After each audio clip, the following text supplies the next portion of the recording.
Welcome to the Life You're Made For with me, Dr. Heather Penny. We're going to be having conversations that talk about us spiraling up versus spiraling down, because we all want to be living lives that are about thriving, not just surviving. This is the life you're made for. So let's get going. Hello, Stephanie. It's so good to have you again on my show. I've gotten to have you, I think it was about a year or two ago, wasn't it?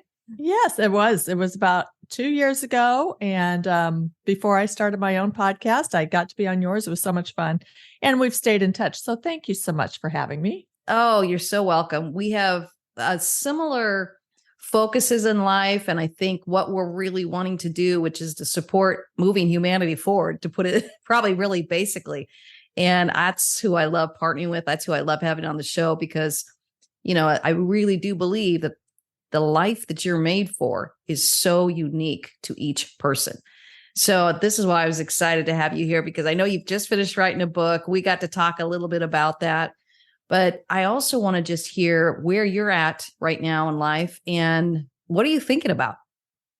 Well, I appreciate that. Wow. I like big, wide open questions like that.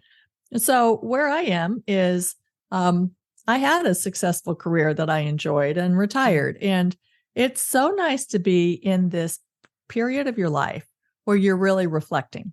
Mm-hmm. And I have adult children like you have adult children. My sons are a little bit older.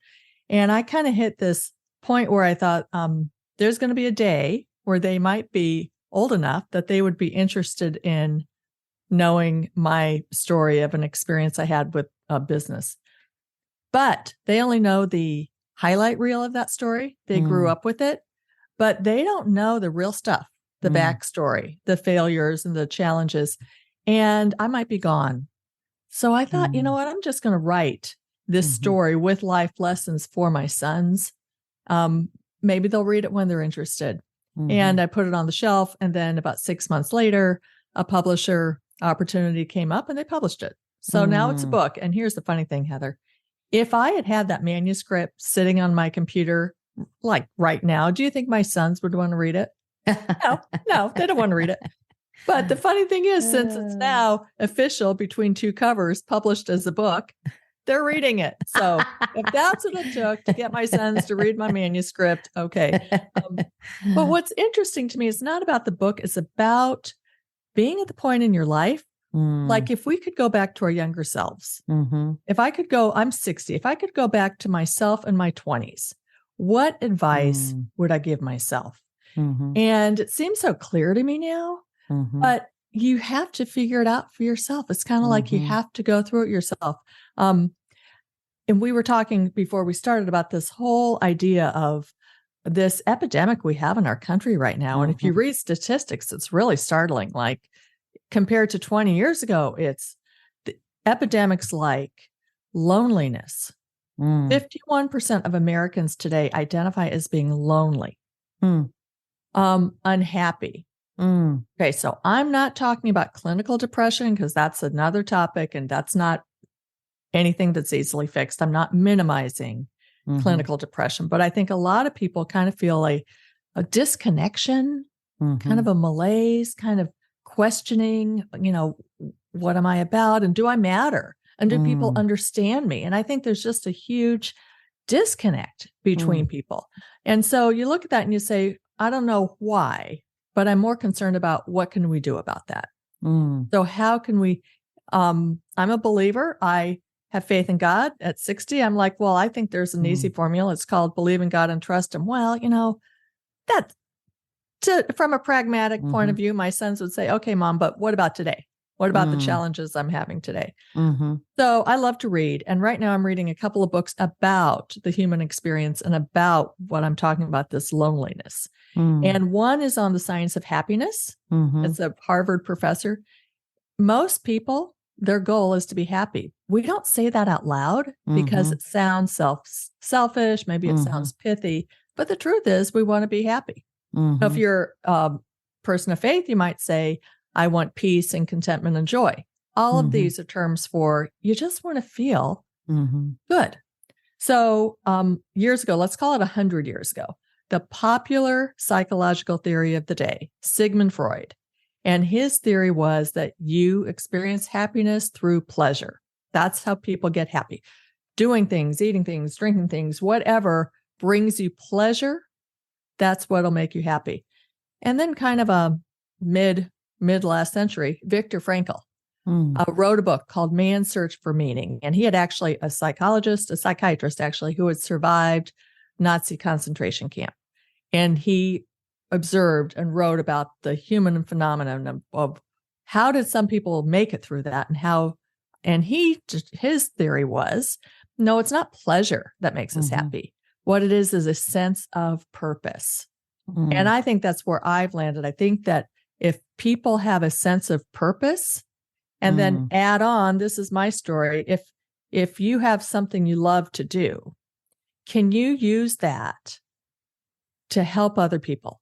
That's the magic equation, because if you can, you have found a purpose. And you have found a purpose outside of yourself. Another book I'm in this book by the Harvard professor, he calls it, the book is called Build the Life You Want. He wrote it with Oprah. He also talks about this whole self-esteem thing. If we feel badly about ourselves, we look at ourselves, we focus on ourselves, thinking that that is how we're going to feel better.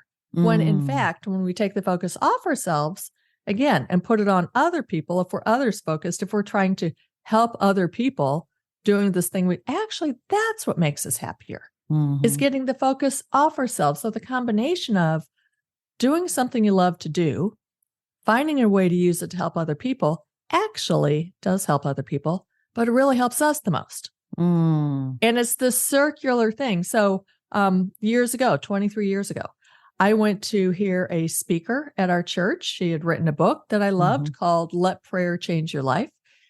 It was 23 years ago, so certainly I don't remember every word of her talk, but I'll never forget her last sentence. Her closing argument to leave us with was exactly what I just said. She said, if there is something you love to do, pray about it to find a way to use that to help other people. And if you do, you have just discovered God's exciting plan for your life.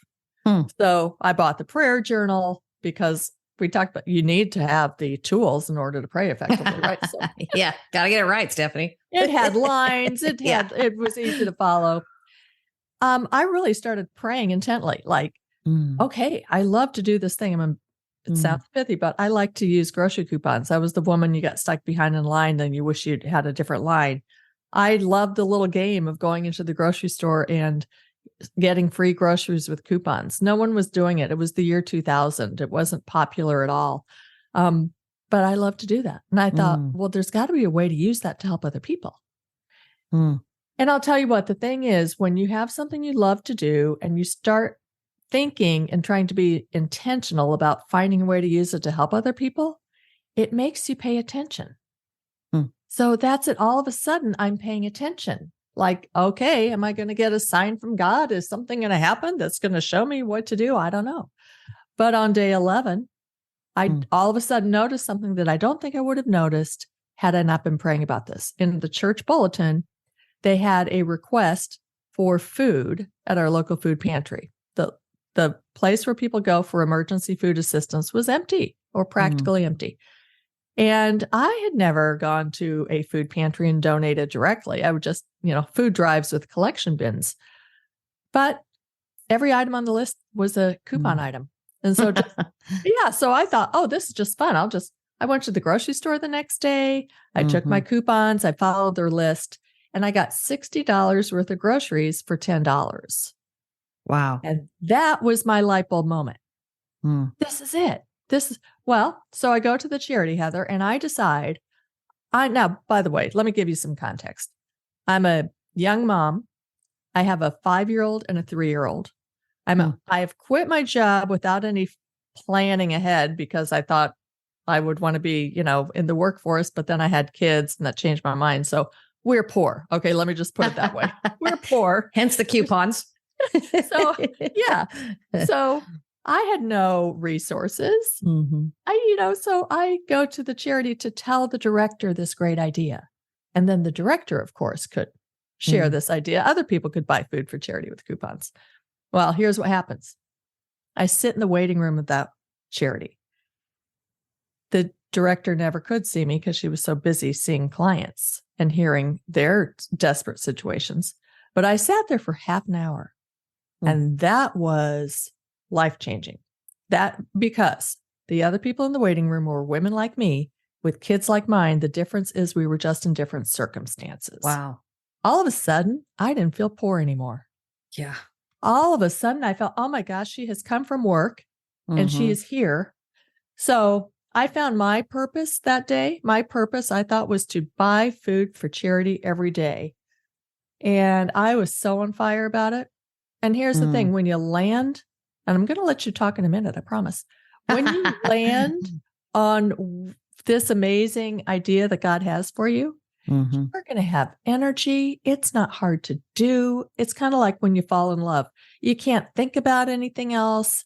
You are so motivated that you know is the right thing for you to do. I never, in fact, my problem was I talked about it too much. I drove people crazy.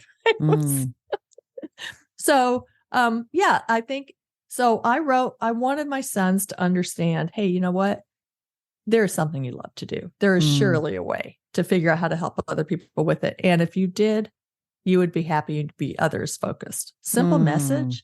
But Becky Tirabassi left us with that message, that speaker I heard, but she didn't have a roadmap for us. And so I wrote this book to give people a roadmap.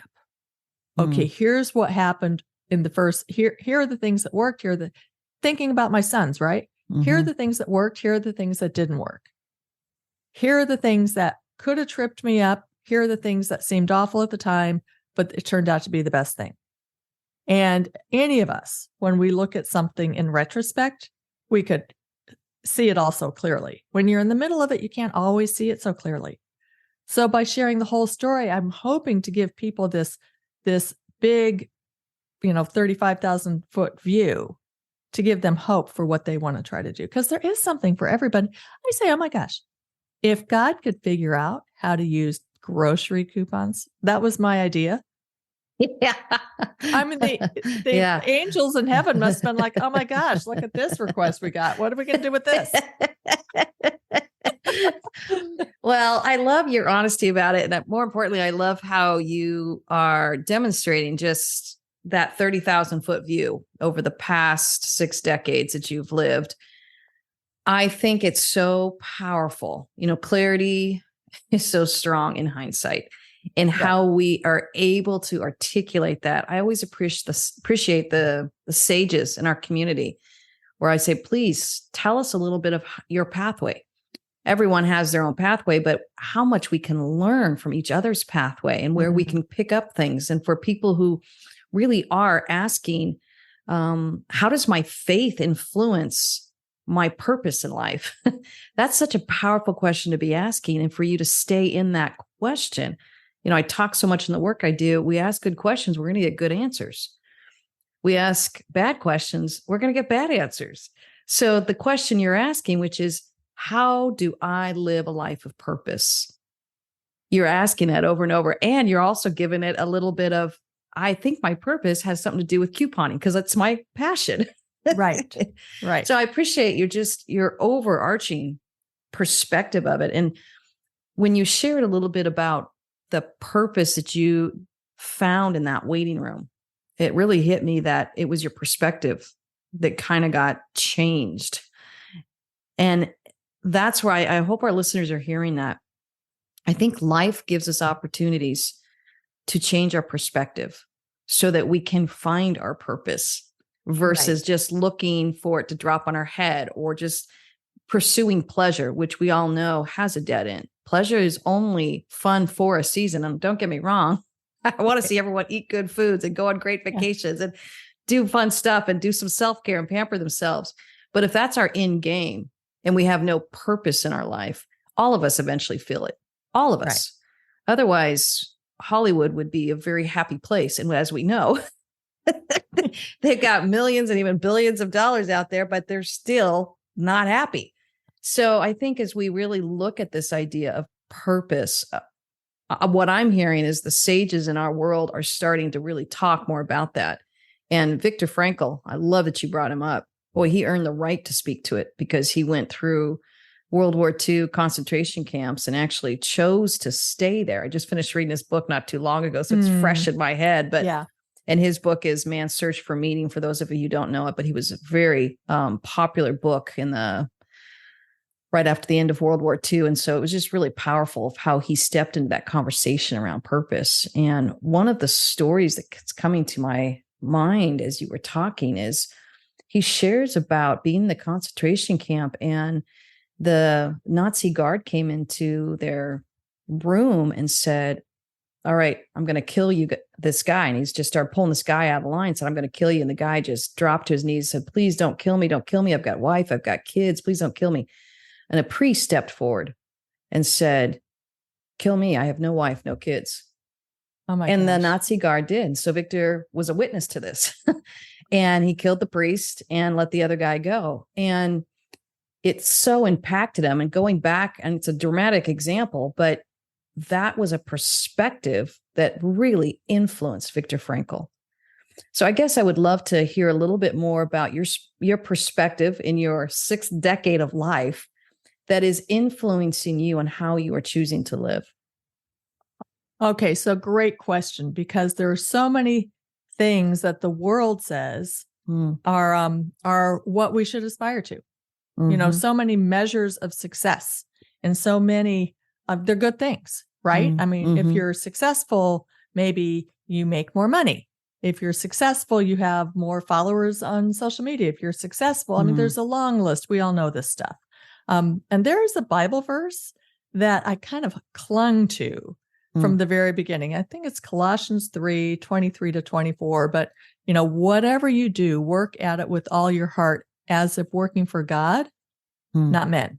Okay, so that means there's going to be some times where you're going to have to make a decision on whether or not it makes sense. And I'm just going to be real honest here, okay? Because people might be thinking, who is this woman? What is she doing? Well, I had a website that ultimately was called couponmom.com, and there's a whole story about how that evolved. After the waiting room incident, I started teaching women how to buy food for charity. I would do these hand-typed lists every week of the best grocery deals. Once I had 25 people, it was pretty cumbersome. And my minister said, you should start a website where you just put that information on a website. And then whoever wants to use it can use it. You're not having to. So we did that. And then I switched my mode to promoting that website. And it was actually called Cut Out Hunger. And it didn't make any money. It's the year 2000, there were no internet advertisers for a website as small as mine. It was simply a vehicle for getting the information out there. Tons of data entry, because every week I'm updating the grocery prices and they change every week. So I was spending about 30 hours a week doing data entry. And I had women who were interested in the concept, but as far as being volunteers to help with data entry, that was just way too much. So no one wanted to help with it. What ended up happening, and it's the whole story, but I ended up getting on national TV, which was a gift. And the producer, after my first appearance, called me up at home. And all I did was demonstrate what I did all the time. You know, just ordinary mom from Atlanta. I actually didn't even own a purse when Good Morning America called me. I had to buy a purse. I was just like, down to earth mom. I remember saying, what should I wear? They're like, oh no, you're like our audience. Just wear what you would wear. Just, you know, they didn't give me any media training. No, just be the way you are. Yeah. And people loved it. So anyway, they hired me. They gave me the name. They hired me. They gave me the name, The Coupon Mom. And my little website all of a sudden started having lots of traffic. Wow. And so here's what happened though. Before, when it started, there was another website like mine that started a year before mine, which would tell you the grocery deals so you didn't have to do all that work.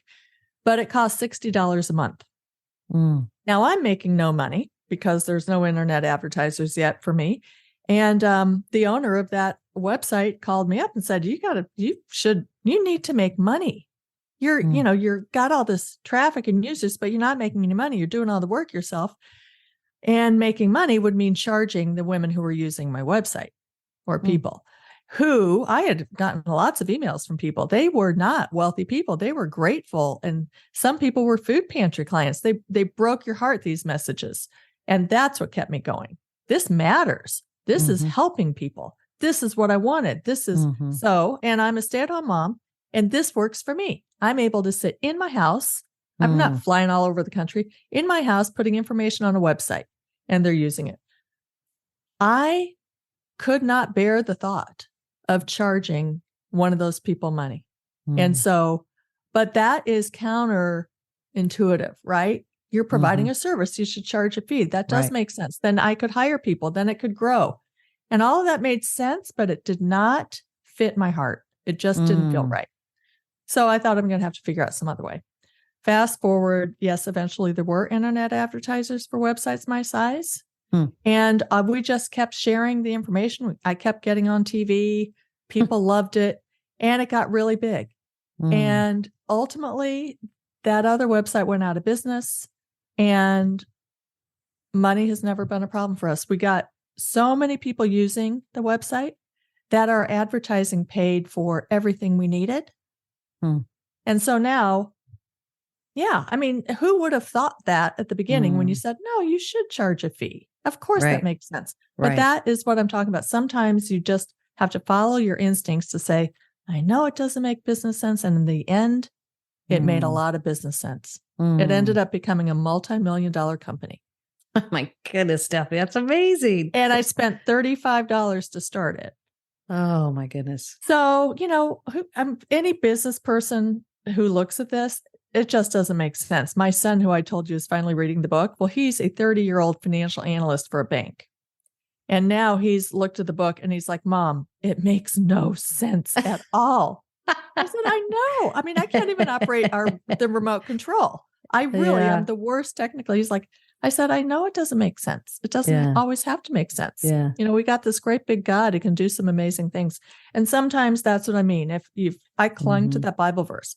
So the happy point now is, here's my dream now, Heather. I know you said in the beginning, my dream now is that I have this luxury of being able to write a book, of being able to talk to you about it. I'm not in a rush. If, whoever discovers it, someone might, it's called Imagine More, do what you love, discover your potential, based on Ephesians 3:20, which is God can do immeasurably more than we ask or imagine according to his power that's in us. Even if you can't operate a remote control, you can have a website with millions of people. I don't get it. But so I did get an advance for this book. A publisher gives you money. And 100% of that is I'm using it to give grants to people. I call it, we give small grants to people with big dreams. I would love nothing more to sit at home, get emails from people telling me their big dreams. Because I think there's a lot we can do. I've thought of you, Heather. We can have a group. I have a Facebook group page all ready to go. People can join. We can have speakers. We can do Zoom workshops. Heather could be our speaker. Love to.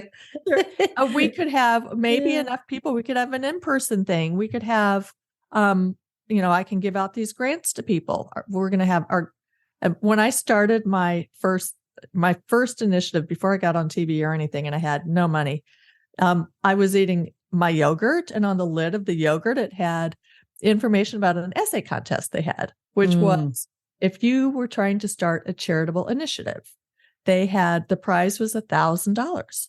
And that felt like a lot of money. So I wrote the essay and I won. Maybe I was the only one who entered. I don't know. But I got $1,000. You know what? I mean, I started this website with dial-up internet. Seriously, $9.99 a month. Those modems. Remember the noise? I remember them. Yep. That's dating us, isn't it, Stephanie? It is. And I'm using the family computer, which is so old. So I used the $1,000 to buy a new computer, and I got DSL internet. That was before. And, but more than that, I got the affirmation from the company that they thought it was a good idea. Wow. So that's what I really dream about. I dream about maybe younger people are going to come along, maybe older people, to be able to give people affirmation.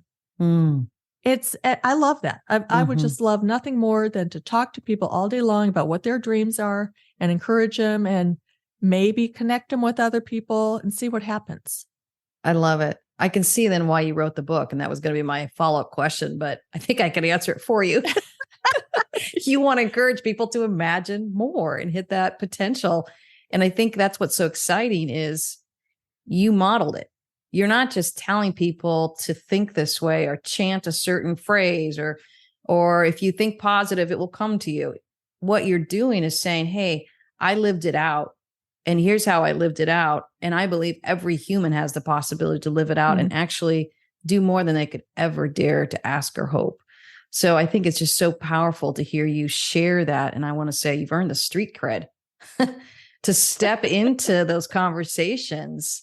And I'm excited about our next generation that gets to cross paths with you, because we need more voices out there that are fighting against the cynicism and the bitterness and the fear and really the loneliness. Part of the loneliness is this isolation and you putting yourself out there over and over and over, everything from a little group of moms in your neighborhood to national TV. I mean, that had to be scary so many times and such a vulnerable feeling to keep doing that over and over. That's right. And so I actually tell people, because I write about it in the book, fear. The scariest thing ever for me was the first time I went on national TV.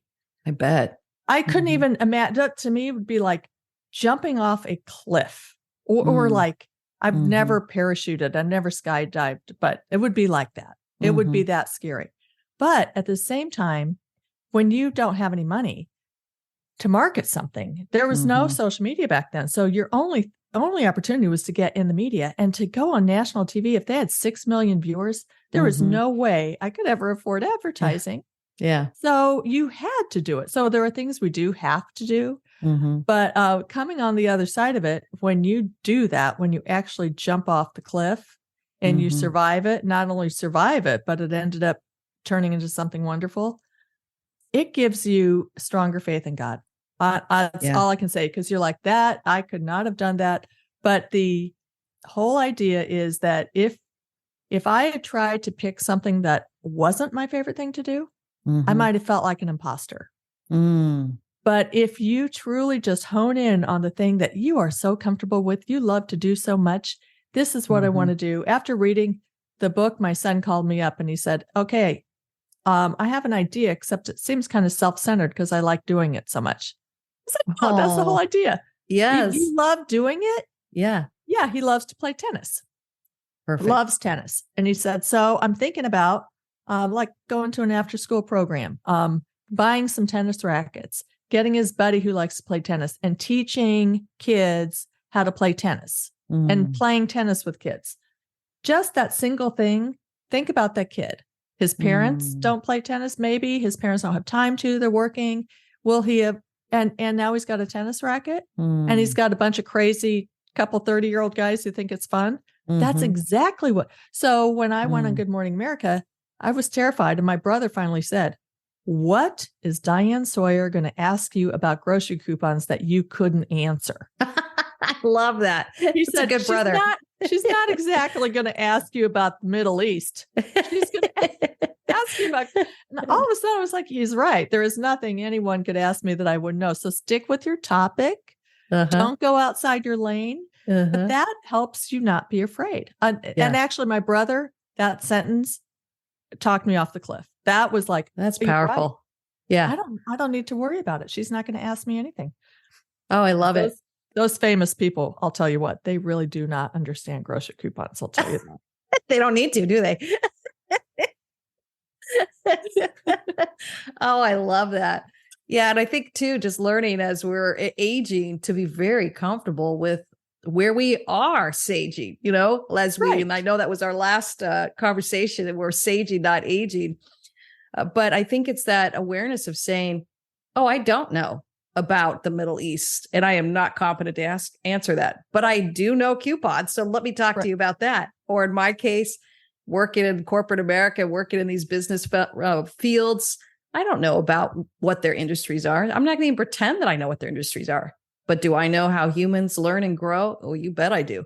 So I have no problem with saying what I don't know, but being very confident in what you do know. And I think that is almost a humble confidence that we can move through in life that will help us step into that purpose, but really use our voice to articulate, hey, this is what I am good at. And I think that's what I really want our listeners to hear, because that was a little bit of my take as I'm listening to you, Stephanie. And I want to say, people, do not be do not be scared of saying what you're good at. And don't be scared of saying what you're not good at. You get to show up with your true self. And what I'm loving about Stephanie's story is what she loved was couponing. And look what happened to her in just this huge life of abundance. And then how her faith was integrated in that to just pull her up to even higher. And many of you know my faith is important to me as well. I believe many of these principles we can do without God. But I believe that when we integrate our faith, we take it to whole new levels that we don't even have the comprehension for. So I think listening to your story is just such an inspiring reminder to me to stay grounded in what you're good at, to stay in that space of allowing your voice to keep influencing whatever world that you're in, whether it's personal or whether it's professional. You get to state your truth in a way that says, this is who I am, and this is what I'm good at. And if you're a person of faith, you also get to say, and this is the way God made me. And you know what? The other thing is that people need to just manage expectations and not take things personally. I'm saying this from my own experience. You could have something. I thought grocery coupons were the greatest thing since sliced bread. Right now, I think finding your purpose, doing something you love. This is what I can't stop talking about or thinking about. Yeah. So on the one hand, I might have a next door neighbor who's not in the least bit interested in this idea. And then out of the blue, I got a video from a pastor in Seattle a couple days ago who's bought this book for his staff, and he's talking about it. My neighbor doesn't care about it, but this man, I don't know. So we all need to throw our thing out there, because you don't know who needs it. It's really not so much about what we're offering as it is about the person who needs it and where it lands. Yes. I love that you said that too, because couponing is a very concrete idea. And there might be people listening that doesn't have a concrete idea. For me, the only thing I could come up with is I love teaching, but I was tired of teaching on the 3 R's. It's like, and I remember this thought coming to my head, wait a minute. I don't want to just quit teaching. I want to quit talking about reading, writing, and arithmetic. I want to start teaching on how people learn and grow. What are their life purposes and passions? How we transform into reaching our new levels of potential. That was harder for me to get to. But once I said that out loud and realizing, I love teaching, I just want to teach what I want to teach on. Right. That then shifted my perspective to start stepping into my purpose and move me into the field of coaching. But ultimately, really what I'm doing is I'm still teaching. I call that your superpower. I think that's chapter 2 or something. I love it. Yeah. What is your superpower? I love it. It's kind of a joke. Now my family's making fun of me, saying things like, "Oh, just imagine more. Why don't you?" Okay, you guys. I mean, they made fun of me about the grocery coupons for years. And now, don't worry, I get it too. I get the 3 C's: clarity, confidence, courage. Or I get reprimanded for, I don't know, Mom, that sounds like a false belief. Exactly. Once they know the terminology, our families never take us seriously. But well, as we wrap up, Stephanie, what is some encouragement you want to leave our listeners with? A couple of things. One is, and it's maybe it sounds cliche, but 2 things. You are never too young to do something meaningful. I talked to a 12-year-old boy at a book signing this weekend, and he had an idea. And he can read, and he's really smart. And his mom bought my book for him. And I said, I want you to read this, and then I want you to call me up, and I want to talk to you, because this is a kid with potential. I could just see it. And when you look at someone and you tell them, I see potential, and I do see it, I didn't make that up, his eyes just widened. Like, I don't know what it's going to be, but it's going to be something. And I know his mom, and I said to his mom, we're having a meeting, the 3 of us. And I know that little boy. So you're never too young, but you're also never too old. And that's the other thing. At this point in our life, like 60, 70, we have so many experiences and so much wisdom. We have thicker skin. Maybe we have more time. Maybe we have a little extra money. This is the time. We're not done. In our society, it's like if you don't look 30, somehow you're over the hill. In other societies, older people are revered for their wisdom and their experience. So we actually, I think at this point in our life, have the most to contribute because, and that I've actually had some nice emails from women my age who have said, this is what I needed just to be invigorated. So it's back to the idea of not just coming up with the idea, but a roadmap. And mine is not the only book, your book. And people who want to take the next step of making a difference in the world, it's not too late. It's absolutely not too late. And you might know someone who's struggling with, what am I supposed to do in this life? I think it's super important. I wish I had started reading books that made me think earlier in my life. I was reading a lot of, I don't know, romance novels. What was I reading? I don't know. But books that make you think, I think, are what push you along. You and I both have in common that we read Bob Goff books. Yes. Which is kind of what started this journey for me. So there's so many great writers out there, and we can read. I hope, if I'm 60, I'm like, okay, do I get another 20 years? I don't know. I'm in the last quarter. Yeah. Okay, I hope I can accomplish more than I did in my second quarter. Agreed. Yeah. And just a shout out to Bob Goff. He had just written the book Dream Big, I think, when you and I met.